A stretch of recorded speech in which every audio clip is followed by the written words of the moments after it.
ભાઈ શ્રી ટ્રોલ મંત્રી હર્ષભાઈએ ટ્રોલ કરતા હોય એવી રીતે ટ્વીટ કરીને ગઈકાલે જે આમ આદમી પાર્ટી ઉપર આક્ષેપ કર્યા હતા કે આમ આદમી પાર્ટીના મારા સહિતના લોકો સાથે જે આરોપી છે એમના ફોટો એમણે પોસ્ટ કર્યા હતા.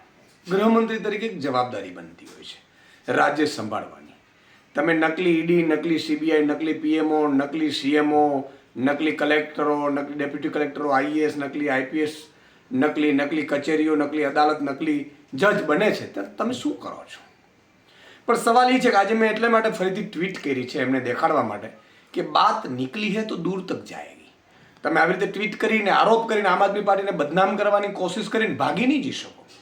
કાં તો તમે ખુલ્લી ડિબેટની ચેલેન્જ સ્વીકારો અને કાં પુરાવા લઈને આવો, અથવા તો આજે મેં એટલે માટે ટ્વીટ કરી છે કે આ જ આરોપી જે ઈડીના છે આમ આદમી પાર્ટીના કોઈ હોદ્દેદાર નથી. આમ આદમી પાર્ટી પાસે હોત તો સસ્પેન્ડ કરી દે, પહેલાં જ મેં કહ્યું હતું, અને ગુનેગારો છે ને ફાંસીએ લટકાવવો જોઈએ, કોઈ પણ હોય.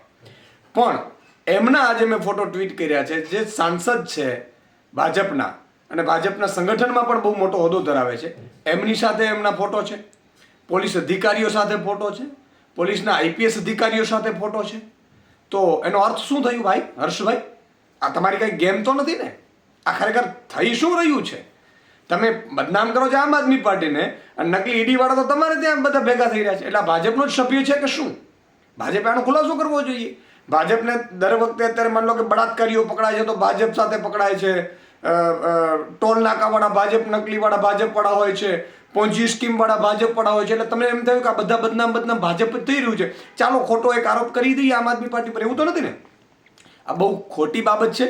તમારે સાંસદ સાથે એમના ફોટો છે, તમારે ખુલાસો કરવો જોઈએ કે એમના સાથે શું સંબંધ છે, અને આનો જવાબ તમારે આપવો જોઈએ. અને ગુજરાતની મીડિયાને પણ મારી વિનંતી છે કે આને તમે બે રીતે લો કે એક તો આમ આદમી પાર્ટીનો કોઈ હોદ્દેદાર નથી, હોત તો અત્યારે હું સસ્પેન્ડ કરી દે.